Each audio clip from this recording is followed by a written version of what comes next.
This is a Shot from the Point special report. Yeah! What's happening, everybody? Welcome to the first episode of a Shot from the Point special report. Yes, this gives me an opportunity to do quick stories, breaking news, and basically what's on my mind in a little bit of shorter time. With that, we have a first announcement about the show. Next week, I'm going to be about my point man, Jersey Jake Link, mostly because of family issues on my side. What I got to do is spend some time with the fam. So our recording times aren't going to match up, and I'm going to do a solo cast like I did 2 weeks ago, and we're going to have to wait for the Jake for the week after, which will be well into the playoffs, so it shouldn't be a problem. I'll just have to do another solo cast this weekend. I will give you a hard time for it, though. Check for it at 6 o'clock Eastern Standard Time. That's when I'll do a scheduled release. I'll record it this weekend, and it'll come out Tuesday, 6 o'clock Eastern Standard Time. I'll be sure to do that for you. With that being said, let's get into a topic. This new special report gives me an opportunity to bring up topics, and that's pretty important to me. So let's get to it. Now, I have an issue right now, and yeah, I'm a homer, but it's my show. I can talk about the New York Rangers. I make great efforts not to talk about the New York Rangers during the show because I want it to be all-inclusive, not just a Rangers show. But I'm going to talk about the Rangers because we're getting closer to playoffs, and this was a team that was predicted by many sports writers to go on and actually win the Stanley Cup. They are far from a Stanley Cup team. Far. They haven't been behaving like a Stanley Cup team all year. And I want to put out a potential or possible reason for this behavior that they've had. And I want to look at things like having difficulty with line changes, something no professional hockey player, not even at the NHL level, the AHL level, the ECHL level, in the European leagues should have a problem with. I want to talk about an uninterested Ranger team. Now, we thought we might have gotten rid of this problem. They look uninterested. They look like they're floating. They don't have the spirit. Maybe because of the loss of Dubinsky and Prost and some of the other, I guess, Tortorella go-to guys. Maybe that could be an issue. Uninterested. All this points to one thing. Coaching.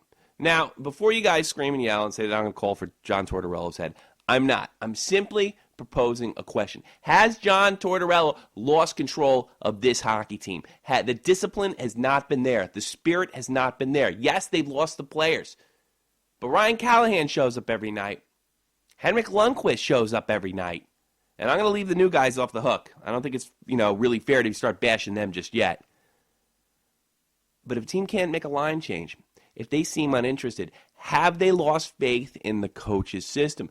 Jacques Lemaire, the New Jersey Devils, famed coach of the New Jersey Devils, who brought them a Stanley Cup in 1995, left suddenly. I think the year was 1999. I could be wrong. I'm sure Jake and Jason are chomping the bit right now. I don't remember the year, but I do remember what he said. He said there becomes a point in time when players lose faith in your system, and it's normal. It's going to happen eventually. When that time comes, you go. You're out the door. Now, is that the case? I'm simply proposing the question.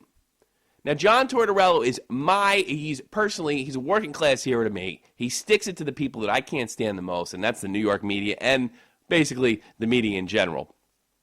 But as Jersey Jake says, you can only get away with this when you're winning. And the Rangers have had trouble, and he has a very skilled, talented hockey team. Admittingly, it's been changed around on him a little bit. Some of his guys are gone. They had to bring in Rick Nash because one of the things that was missing in the playoffs was a consistent goal scoring from their forwards. They had to count a lot in their defensemen to score goals.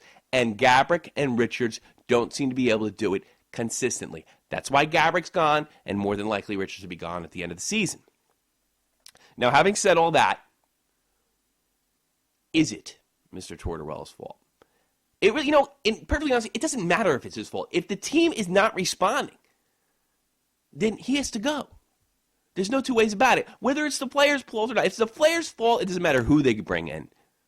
But if they're not responding to Tortorella, it might even be in his best interest to leave. And you know what? There's plenty of teams out there that will be lining up to sign John Tortorella. Now, I also find it interesting, maybe a little more interesting than most, that Sean Avery recently made a tweet that made headlines saying that the guys on the team hate Tortorella.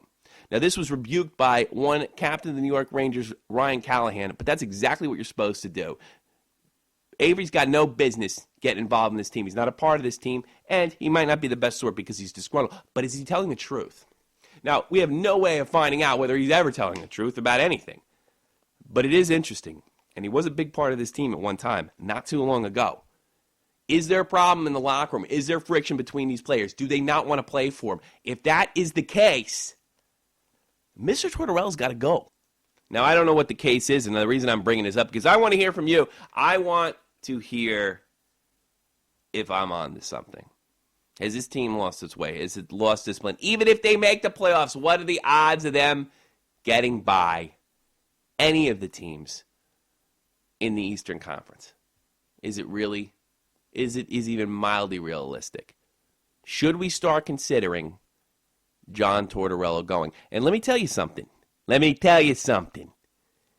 All the bridges that he's burned with the media, they are probably chomping at the bit right now to get him fired. Because that's what New York media does. If you piss them off, they're going to come back after you tenfold. They get joy out of watching people get fired. These are guys that got picked last in gym. These are the sniveling nerds that got picked on the bus. And you know what happened is they went to college, they got their power, and this is their way to get back at all the jocks that rejected them. They're going to come after Tortorella tenfold if they don't make the playoffs. Well, then get the fuck out of here then. And so am I. Thanks for listening. Peace.